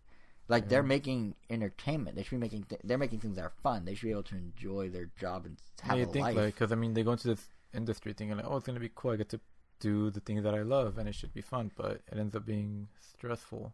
Yeah. Do you have any concerns about, like, going into this world, knowing that sort of I guess not really. route knowing that could come out of I guess. I feel like a weird way to word it, but I feel like going into it knowing that that's kind of a thing makes it easier to mitigate in your mind. Because then it's like, all right, like it's going to be project by project basis unless I manage to get into like a big company. Like usually Sony Santa Monica like doesn't do that. Yeah, there's a bunch that don't. But there's a bunch that do. I thought Blizzard was safe, but apparently not. But yeah. Blizzard was crazy because they were letting people go that have been at the company for like 15 years. Whoa. It was across the board. That is crazy. Yeah. And you think they wouldn't need to do that considering how well Overwatch did and Hearthstone. But they had to trim the fat to keep the revenue coming because there's this stupid mentality, and I get it. Publicly traded companies have to go through this, where the investors are always like, how are you going to turn a profit? How are you going to make more money? It's not just about making money. You can't just happily have a profit. It's like, how do you increase it time after time? That's why Apple stock, they're like, we've done the best iPhone sales in forever, our services are up however many %, like we're about to launch a TV service in a couple weeks, and then the investors will be like, okay, that TV service has potential, those iPhone sales being great, we're gonna lower your stock off that. It's like, what do you mean you're gonna lower? They had super good sales. They have all these people that might buy into the service. Yeah, but they're like, what's their next big thing? We need a next big thing. We need to know where they'll be in 5 years. And I get it because that's how you get your return on investment, but it's just like, the more companies have to cater to that, the more stuff like Activision is going to happen. Yeah. Because the more they're sort of stuck in that endless vicious cycle of they need to keep finding ways to make more money. And, like, because there are all these articles about, like, oh, did Fortnite kill Activision? It's like, well, not really. It was just like they're trimming the fat where they can because Overwatch is doing huge numbers. Like, it's not like it's failing by any means. So, I don't know. I think the one advantage is NOA actually does a pretty decent job about this. Not advantage, but one nice thing to know is NOA does a good job. So last year at E3, Waypoint, the Vice video game blog, went and asked a bunch of different companies what their practices are for crunch. And what was kind of interesting is Reggie was saying that what Nintendo of America does is No, you don't have crunch. They say they don't have a development crunch, but it could be a bug check crunch. This is how it works. Or it's a crunch in preparing for an event, or a crunch in preparing a game to pass our lot check process. And their approach is they get contract employees. So they flex. I'm just going to keep reading it. We flex in a way we work with our agency partners. Our mentality is we're going to flex by adding headcount as appropriate to help us get over a crunch. That's the way we approach it. To which then they follow up saying, so you bring on more employees. And he's like, yeah, that's what we do. So instead of just as you should, I guess. Yeah. I mean, I get for like development, it's a little harder. So then you have to kind of look at, okay, well, what does MCL do? How's Nintendo treating employees over there? And that one's a little more mysterious, but I did see a stat this past week that Nintendo corporate in Japan, their average employee retention rate over there is 13.5 years. So clearly they're not overworking people or firing people on a whim. They have people that are dedicated, they have people that are excited and interested, and that's how we get the products we get. Like, you can see the input and output if you give the employees, if the employees are comfortable and excited about their job and getting a good work-life balance, you get really great products. If it's rushed, you run a risk probably of stuff falling through cracks or not being as good. I mean, obviously some games buck that trend. Red Dead had horrible crunch but had good, like, great reviews. It's a great game, but yeah, it's a delicate balancing act, and I'm curious to see how it goes in the industry. I think we're getting to the point where game developers are going to try and unionize soon. The gaming media is already in the process of doing that now. Like the Kotaku people all are trying to unionize. The Verge staff is trying to unionize. Like, it's going to happen. It's just a matter of how's gaming going to react. Yeah. So time will tell. But I just thought that was kind of interesting in light of Sakurai literally just sticking a needle in his arm to keep making games. And Nintendo's not forcing him to do this. This is him. But it kind of got me thinking, like, it's crazy that one person is doing it by choice. It's more insane that so many people are being forced into doing it, like you were saying, almost by blackmail in some instances. So time will tell what comes of it. In the meantime, I guess we could kind of talk about what we've been playing. There's not a ton of news. It's been a quiet couple weeks. I think coming up, we got GDC and PAX East, and things are going to blow up. I mean, Google, by the time people are listening to this, Google, it might be out. Google's announcing a game device or streaming service or both, like an actual console, this coming week. That's going to be big news. Even if it's not Nintendo related, it's going to affect Nintendo.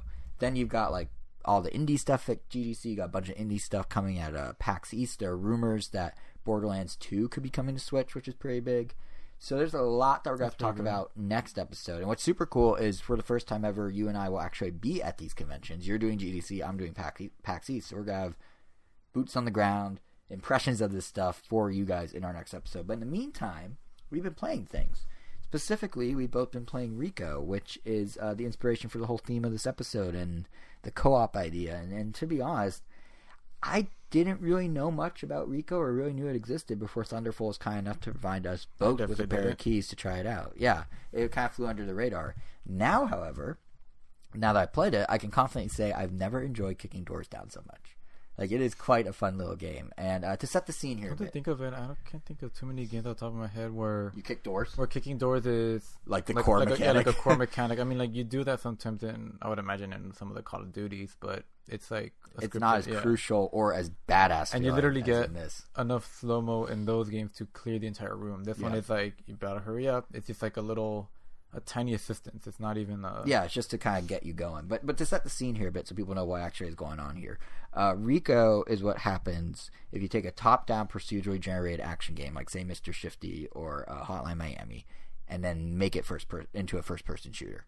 So you go room to room, you clear the bad guys, you complete tasks like defusing bombs and whatever until a level is clear, and then you go do it again and again. Like, another way of looking at it is like take Time Crisis or Virtua Cop, but you have freedom of movement. Or, like, it even kind of actually looks like those games if you think about it. Like, if you put those games to like a Telltale filter, that's kind of the style they're going for. Or maybe 11 or XIII, if you remember that cel-shaded Ubisoft game from the GameCube days. RICO kind of looks like that. But what stands out to me in a number of ways, and feel free to chime in, is beyond just being like a first-person version of something we've kind of done before, like be it Time Crisis or Mr. Shifty or whatever, it actually does more beyond that. Like, it's not just like, oh, yeah, it's this, but it's first person. They actually do some interesting stuff with it. So there's the game's setting and theme, first of all, which the main inspiration is buddy cop films. You immediately can pick up on that when the game starts, because there's this pretty slick intro movie that feels like ripped straight out of a movie. And then you and a real-life friend, online or off, are charged with a set of tasks when you enter a building or a rooftop or an office or whatever, wherever you go, you got to complete them without dying and then get back to the exit. And they could be as simple as clearing a room of enemies, defusing bombs scattered between multiple rooms, or like collecting evidence. Really, all the tasks just amount to holding the B button when you get over the object for a preset period of time, and it varies. But it's usually pretty brief, but sometimes it's a little longer to the point that you need your friend to be providing cover as reinforcements come running in to try and kill you. So there's that kind of like cooperation going on. Sometimes it does require running around. Things like defusing bombs. Once you defuse one, there's a countdown. You have to go find the other one or two on the same floor. Yeah, that's definitely one of the few times where you would want to split up. It's like, go ahead, go look for it. Yeah, and that gets pretty intense because you actually need to constantly communicate about, okay, is it over here? I checked this room. This room's clear. And it really does feel like you're like buddy cops, like the whole like clear sort of stuff. But yeah, what's satisfying about it is as you're going through this, the game just, to me, it really does capture the action of a buddy cop movie, or really just the action of a first-person shooter without making you do much else. Like it's just boom, boom, boom. You just go. That's the other thing that stands out to this game, to me about this game. And what really helps seal the deal, what actually makes you feel really badass, is that slow-mo you were talking about. Because as you go room to room, you're kicking down the door that obviously divides the room, and when you kick it down, it triggers a very brief bullet time style slow-mo like you were describing, and you can use it to try and take down as many baddies as you can without having, them having much of a chance to get back at you. But it only lasts a few seconds. But in those few seconds, if you have a really cool gun, you can get some pretty cool looking gunplay going on. You can have all sorts of colors shooting, and if you manage to hit an exploding barrel in the back of the room or whatever, like, more badassery. Like, it's cool. You feel cool doing it, or at least I did. And really just the whole game revolves around that core mechanic. You're running, you're gunning, you're going room to room. What's nice is that even though the concept's super simple, the developers actually added a fair amount of different options on top of it. So obviously the side tasks like collecting evidence help a little. But what I found surprising was how many options there were, like, in terms of game modes and whatnot. Like, it has a lot. The main mode is called the Cases mode, and it has you go through these progressively difficult missions to try and topple a whole crime syndicate. They say you're trying to topple it in a day, so you have 24 hours, but it's not a real 24 hours. I think the clock just moves every level you beat. Because remember we were playing? And yeah, I think that's all that is. But, yeah, it's kind of, the whole case is kind of laid out like that old Street Pass questing game you could do. Like kind of the branching paths. Yeah. And then each path might have a different difficulty of level and indicated by skulls, and you can choose an easier one or a boss one or what have you. But it's also kind of Star Foxy in that should you lose at any point of the map, you lose the entire case. The case is done. You died. It's game over. So that requires you to go back to the first mission, which is always a training level with dummy targets, and you only have a pistol at that point. And I don't mind the fact that you restart with the most basic of guns. You can use points you earn as you complete missions and tasks to get new guns, and that lets you try a whole bunch of different things each time, so that's fine. Plus, as you go through the game, you can unlock character traits that grant you better aiming precision and the like, and those do stay between cases and across modes. But I just got kind of tired of like always needing to play that training level. Yeah, I could see that getting really tiring really right? fast. Yeah, because you only played multiplayer with me. You didn't do any solo, right? But I was doing... Yeah, I did a little bit of solo. Oh, you did? Okay. Well, I mean, and we also played that training level because we did... yeah, but I played it like 3 times before even... No, yeah, that's like... After the first time, I was like, all right, cool, I just want to get to the... Yeah, like... With every other part of it, yeah. Yeah, because it's like, I get it, I've made it past it before, like, stop making me do it, there should be a skip button or something. But, the nice thing is, for anyone else who does feel the same way that picks up the game, there is a quick mode that just drops you right in. You're given various weapon configurations, a random set of objectives, and you can just get going. You don't have to worry about the training. You don't have to go through a whole case. It's just like a quick level or two. But what I think the mode I really like most, I think that mode is the daily challenge mode. This is cool to me. The mode presents 5 different challenges of ranging difficulty. Each comes with a preset weapon loadout and room setup. And you do the challenge, and you then actually get ranked against everyone else who did it on that given day in an online leaderboard. And when we played it, I found that it made for a surprisingly compelling experience because you're competing with actual people around the world. You can see their completion times on the leaderboard. It's fun to try and match them. We actually went through and did one of them a couple times and ended up being number 1 in the world because it was a pre-release copy. But still, like it motivated us to actually keep trying because we knew we could do better. We started to learn the layout, and that's different than the rest of the game where it's all procedurally generated. It's also nice that the leaderboard includes both co-op and solo play scores. Because fact of the matter is, and you could take it from me, the guy who at the top of the show said doesn't have any friends to play co-op with. You don't always have a buddy to buddy cop with. So the entire game, from daily challenges to cases, it does work solo. It's admittedly a very different experience. I mean, I don't know what your experience was with it solo, but for me, it felt a lot slower paced and like handy mechanics that are part of the core game, like the map marking and being able to press a button to tell your friend where you are at any time or count down the door kicks. Like that was irrelevant, so it kind of took out some of the game in a way. Yeah, my experience with single player was pretty minimal to comment on it, but after playing it multiplayer with you, it was fun enough that I'm like, I kind of don't want to play single player. Yeah, like, I kind of just want to keep the feels experience in multiplayer. it's just not. It's an option if you want to take it, but I would highly recommend doing co-op, and preferably in a way where you can actually talk aloud to one another, be it like local couch play or playing online with, I guess, a chat app, because I don't think it has chat natively from what we could tell. Like we didn't find a chat, right? We were just on the phone. Yeah. But yeah, I would recommend if you could do co-op. It's definitely the better experience, but single player ain't so bad. Like if you really want to go through it, you can. But speaking of things it doesn't support, because I mentioned it doesn't support voice chat. One that really surprised me is there's no HD Rumble. For a game where you're kicking down doors, which could be one type of rumble, and then you're shooting a whole bunch of different guns, which could be a whole different bunch of different rumbles, I'm kind of surprised it wasn't there. I'm hopeful they'll add it in future updates. I also hope when they do that, they add some background music. Because except when you're in slow-mo, the game's pretty quiet. Like, it's not a big deal when you're playing co-op because you're all actively talking to one another, you're running around, you can hear each other shooting in the distance. But did you notice this in single player, how dead silent the game is? Oh, There's like no music, it's just the bullets. And like I said, multiplayer is fine because it's like, you have a symphony of gunfire. But in single player, it's very, very quiet. I think my only other nitpick is probably the load times.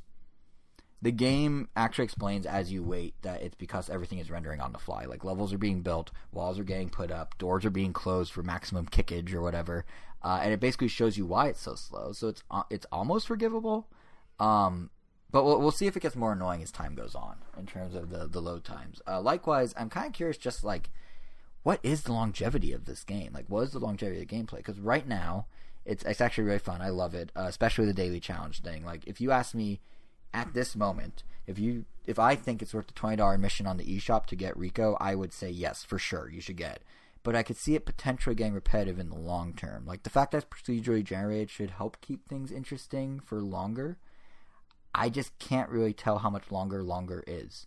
Like, what I'm really hoping for is that the devs start running wild with the daily challenge. I think it'd be really cool if they introduce weird new locations or maybe new side missions to do besides just getting people down, like something in addition to bombs and evidence collection. Time will tell if they will, but like right now, I'd say it's a super fun co-op experience that I think both of us recommend. I would. Yeah, I certainly like it, but I am curious, like, will the procedurally generated stuff make this a worthwhile thing to still be playing in 3 months, or like, is that the answer to make longevity in a game? Like, I don't even know. But the funny thing about, I guess, this kind of game in particular, it reminds me a lot of Binding of Isaac, because that game is literally procedurally generated. Mm-hmm.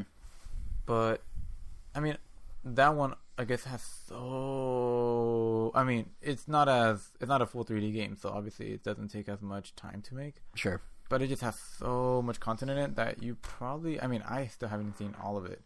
And right. Elvis still hasn't seen all of it, and he has hundreds and hundreds of hours in it. Right. I mean, he's close to it, but he still hasn't. And they're still coming out with DLC, so they have been adding more and more to it. So just when you think you're about to finish seeing it, I mean, you still have more reason to play. That's what I'm hoping RICO does. I could go for some RICO DLC. When on the other end of the spectrum, like something I just learned recently, that after beating Resident Evil twice, I keep coming back. It's like the new God of War.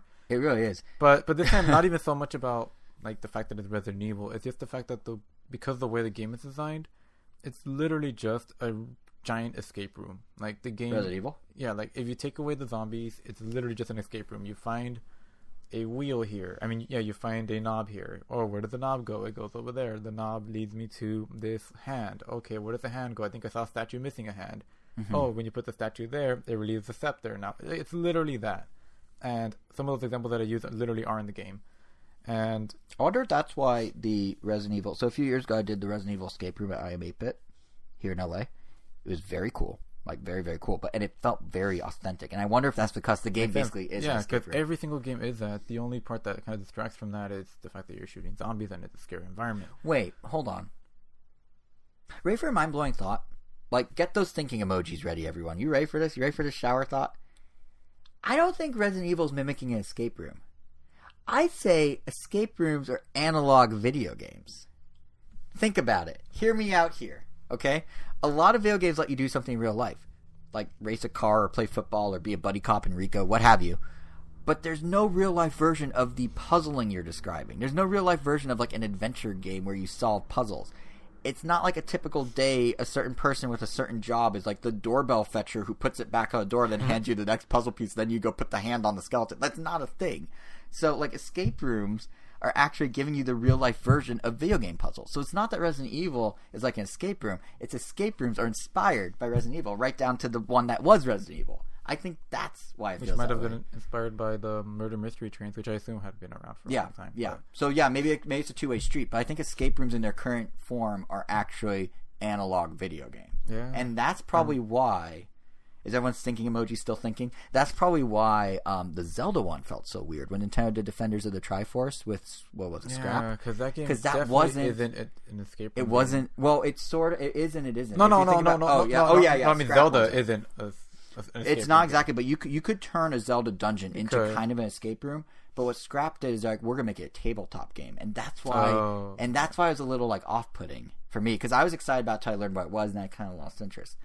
But like, if they did an actual escape room based around Zelda, where you're like actually looking for, even that's kind of hard, because how do you like look for a chest, or like how do you like use the compass to see more floors on the map? It doesn't quite. It really fits it perfectly for Resident Evil, because I mean, you have like a lot of like, oh, here's a padlock, and I have to find the combination somewhere, and like literally in the game, like they don't even tell you what. Like you see a padlock, like I don't know, at some point like early on, and then like maybe an hour later of normal gameplay, you find this poster for like a jazz band, and then you see 3 letters circled. They don't tell you why, they're just circled. Right.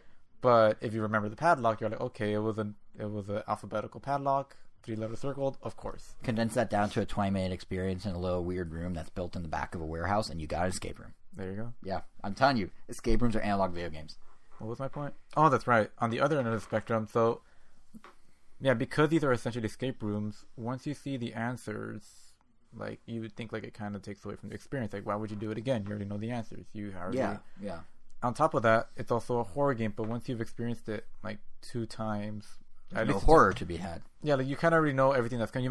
You still might get started a few times. I mean, jump scares are jump scares, but yeah, like you tend to do that. I mean, Mr. X, like everyone calls him Mr. X, the tyrant that follows you around. Every time I say Mr. X, I always think of Mr. F from Arrested Development. I don't know why. Sorry, I just had to interrupt to say that. I forgot that reference, even though I have seen that show. Even though I literally made that reference to you like a week ago, but and it's still went over my head. Yep, that's how impactful that show was on your life, specifically season 3.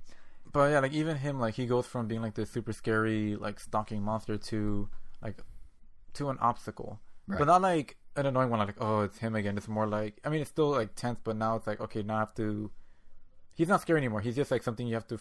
He's just another thing you have to figure out, just like the puzzles. Mm-hmm. But instead of becoming like boring or just something like, all right, I beat it, I'm done with it, why do I have to play it? For whatever reason, this game becomes a lot more fun. Like it just gets more and more fun the more you play it. Interesting. Because you end up finding strategies, I guess. Like you end up trying to like one up yourself.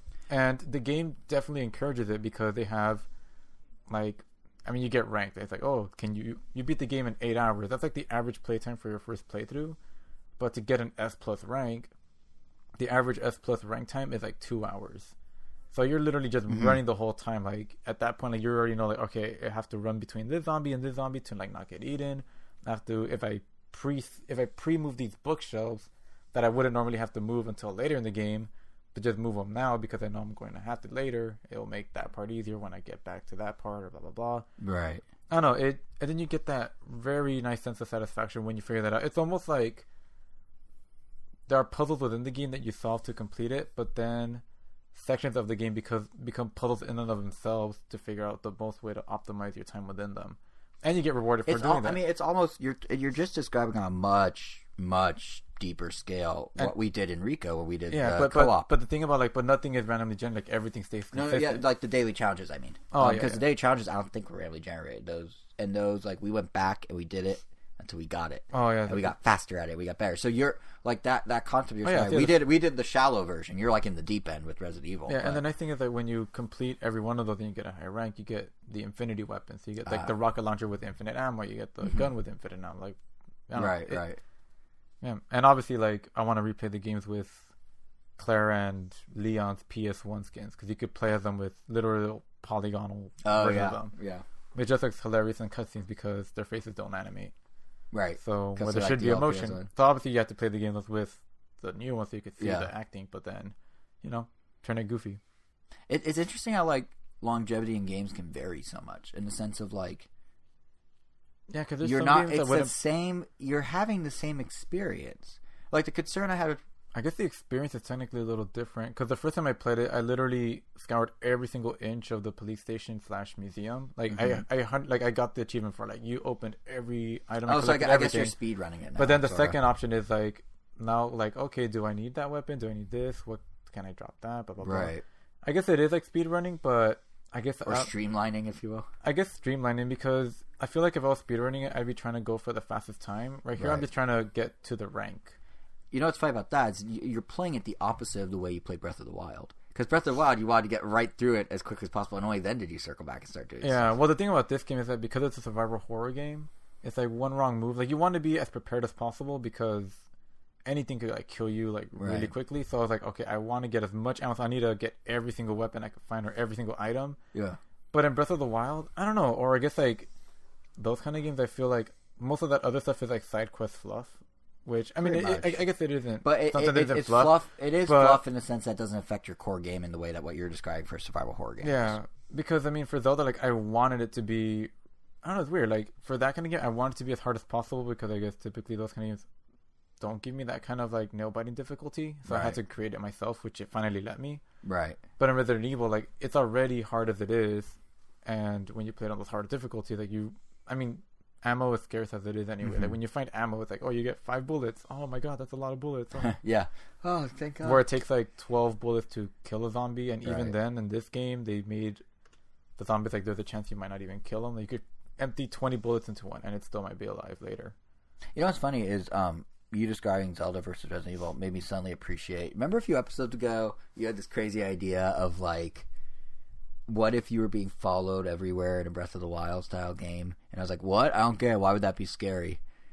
If they did the limited resources and all the side quests actually mattered, so if they basically survival horror Zelda, I get it now. Yeah, I see the appeal. I see why it could be scary. I don't remember what episode we talked about this. It was a few ago. Especially when you play, especially when you play in hardcore mode versus standard, which is what I did the first 2 playthroughs on. But now I'm gonna go to hardcore mode. And this, like, I don't know, it's just an amazing mechanic, which was default in the original, which is funny that it's not default now because, times change, people won't stand for that. Accessibility. But essentially, you have these typewriters, and normally in standard, you could just go up to them and save whenever you want. So obviously, anytime I did anything, I would save right away. Right. But in hardcore mode, you have to find these items called ink ribbons because, it's a typewriter. You have to put in the typewriter. So those are also like a scarcity, like they're a limited resource. So it's like, oh man, do I save now and waste the ink ribbon, or do I potentially try to make more progress? But if I die, I'm gonna lose all that progress. So it makes that stalker monster even more stressful because maybe you do a ton of progress and you're like, all right, cool, I just need to go to a save room, and suddenly he's blocking your path, and now you're like, like I'm gonna lose like 2 hours of playtime. Right. Which heightens it. I mean, it's just even better. Yeah, that really would. Yeah. Yeah, Zelda needs to try something, or Nintendo should try something like this. Maybe not Zelda. Well, I mean, they have, or just like Fatal Frame. I mean, that's like but Fatal Frame's a little different. I never played. I mean, the core mechanic is like to take pictures, but I don't know how the game really works outside of that. Like, is it kind of like Resident Evil? I mean, I don't know. I don't know if it's like a collectathon mystery room. I'm kind of surprised we haven't heard anything about Fatal Frame for Switch yet. Yeah. Like, Nintendo's going hard on the mature games. I never even played the 3DS one just because that one felt like it was. Yeah, like an AR thing. Yeah, it was. But no, because like at PAX in a couple weeks, they're gonna have 2 booths. Nintendo. They have like the family friendly booth, with like Yoshi and indie game stuff. But then they have the mature game booth with like Mortal Kombat on Switch, playable for the first time, and Hellblade and like other stuff. And like I feel like if they're able to split like that, this would be a good time to put out a Fatal Frame on Switch. Yeah. And they have the audience. Like they kept doing it on systems where no one was, like they did on Wii U and no one's there playing it on Wii U. They did it on 3DS, but it's AR, so no one's playing it on 3DS. But they could have done it. They could do it now and probably find success. Yeah. That's a weird note to end on, but I don't have any other thoughts, unless you have any other thoughts. It's a weird episode in that like there was not a ton going on in the Nintendo world. There's little things.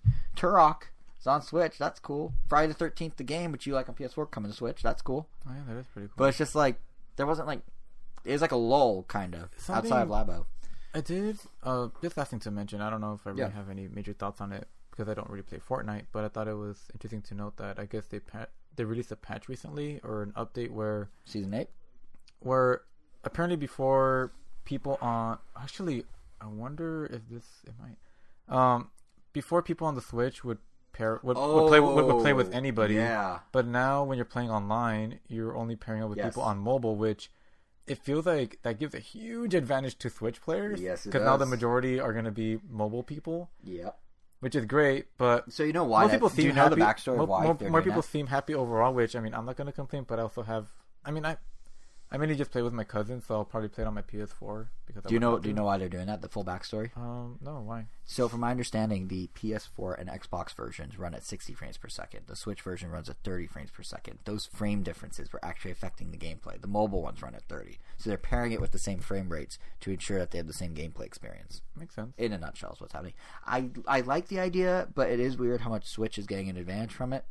And I think it's huge weird. Advantage. Huge advantage. Unless people use Bluetooth controllers. But come on, who does that? Yeah, even though. But I think what's weird is... you're still getting a bigger screen no matter what. Yeah, I think what's weird, unless you're playing on a tablet with a Bluetooth controller and some weird jerry-rigged wannabe Switch. Yeah, but I think what's weird about it is, like, I don't want to say it makes Switch a second-class citizen. It kind of does. But it kind of does. I'm sure Nintendo was not thrilled to find out, oh, Fortnite is no longer, like, the Fortnite of the other systems. It's, like, the lesser Fortnite. It's like Fortnite Junior. Yeah, so that's Fortnite Beta versus Fortnite Alpha. Yeah, so that's kind of why I want to bring it up, because, like, on one hand, a lot of people are happy about that, on the Switch at least. Yeah.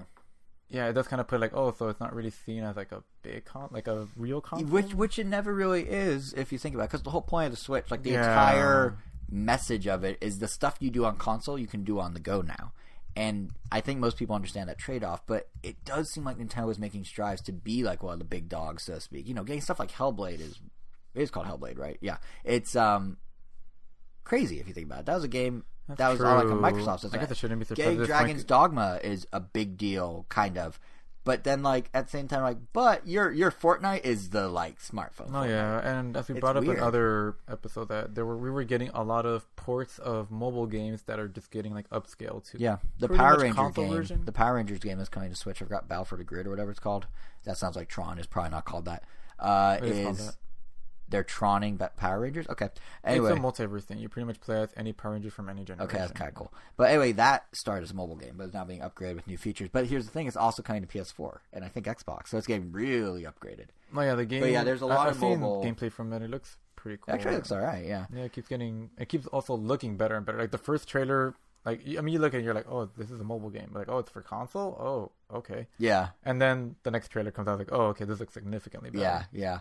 But yeah, so Switch is like that weird middle ground because as you point out, ports coming from mobile, but also like downgrades from consoles. And then the weird one is Fortnite because it was kind of like the defining, like, it is still a console, you guys. And it's like, well, a little less so now. So I don't know. Like, oh, you play Fortnite? Oh, you played on Switch? Okay. You played the 30 frame Fortnite? But I mean, that was the problem before. You still were playing the 30 frame Fortnite, and it was detrimental to your performance. So does that mean that no matter what you do, the Switch can't play with the Sony people anymore? Correct. PC people. Even though now Sony's finally opening up. Now Nintendo got shifted away. Not Nintendo's fault. So I guess that's not an issue for Rocket League then, right? Rocket League now does support across all of them. No, I mean, I know it does, but I mean, I'm guessing frame rate, I guess, was never an issue. No. The frame rate thing was specifically a Fortnite thing. It's how the game was made. Oh, basically. All right. But yeah, I don't think Rocket League has that problem. But that's a good question. Or what, you think you're gonna play Rocket League on PS4 against our friend who has a Switch? No. I would just play it on Switch because that's the reason. Well, I mean, I managed to squeeze out another 3 minutes. So well, we weren't like looking for a set time, but okay. That Fortnite thing I actually did want to bring up. I completely forgot to put it on the outline, so that was good because that's it's weird. Yeah, it's like because I mean, where else are we gonna talk about this except anywhere else outside of the podcast? Very true. And more at a point, there's not even a way to work into the podcast and meet. Like, it was definitely like you have to throw it in at the end thing because there's no rhyme or reason for it anywhere else. Yeah. Sakurai does an IV drip, but did you hear about Fortnite 30 frames? Let me tell you about that. But anyway, so yeah, I guess that does it for this episode of the Random Town podcast. It was a little lighter. It's a little more loose. I actually had fun with this one. It was a little more chatty. Like, we're always talking, obviously, but it felt more like cash. Oh, I guess while we were on Random Chain of Thoughts. Sure. Why not? Nintendo randomly, I guess, started promoting their Joker trailer a lot lately, but when it first popped up on YouTube, it said Joker introduction trailer. Yeah, but it wasn't like the. It was the one from Game Awards. No, it was just a season pass trailer basically. The one from the Direct, the 20-second, like, here he is, and we'll learn. It was like later. It was like a 40-second when they pretty much like went into detail exactly how the battle pass work, and then they're like, Joker's here, and then it's just like. That's from the Direct. That's from the Direct. And yeah, I just thought it was kind of like, oh. Yeah, they're prepping for April. It's like, so April. So it's not an introduction trailer. No, it is literally an introduction. You're like, hi, meet Joker. And then you're like, hi, Joker. And he's like, hey. And that's it. Yeah. That's as far as the introduction goes. April's going to be an interesting month. April's going to be a big month because we have, there's Labo, there's all those games, there's Smash 3.0, there's Mortal Kombat, there's a ton in April. But next episode, which is actually probably in April, that's going to be a doozy too, because as I was saying earlier in the show, this is the first time it's actually ever. on March 29th. Well, no, it's not, because I'm going to be at PAX You're East. right. It's actually going to be on the 31st. It's not. What? It's probably going to be the first or second, because I need to fly home first in order to then record it. Oh, never mind then. So it's definitely going to be on the first, second, or third then. Yes, correct. Realistically, second or third. But basically, you guys should tune in because it's going to be a good one because he's going to GDC for the first time in Random Town history.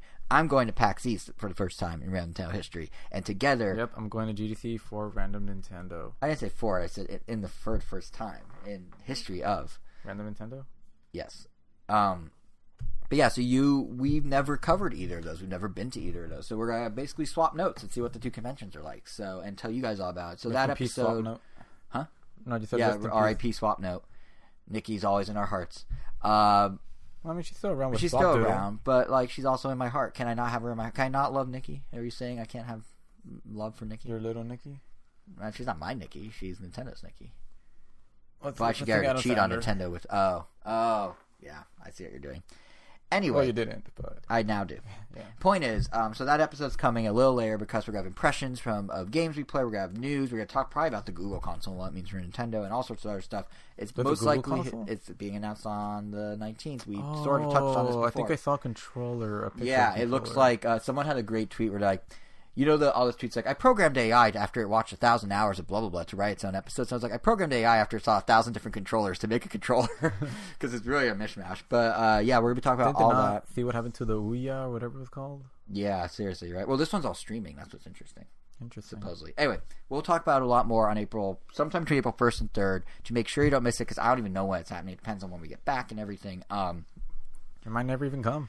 It might, for all you know, I'll be on a Boeing 737 MAX 8 and the plane just go boo, and that'll be the end of it. And there'll be no more podcasts. Oh, that's morbid. I just this might just be the last episode. Also, I should further clarify, those planes are all grounded. I will not die on those. But I could die at the hands of any Bostonian driver. Who knows? I hear about that. But yeah, so point is, sometime between April 1st and 3rd, we're going to be having this episode. To make sure you don't miss it, follow us on Twitter at Ram Nintendo. Subscribe to us on Apple Podcasts, Google Podcasts, Stitcher, Spotify, TuneIn, you name it. We're also on YouTube. Our channel is RamNintendo.com.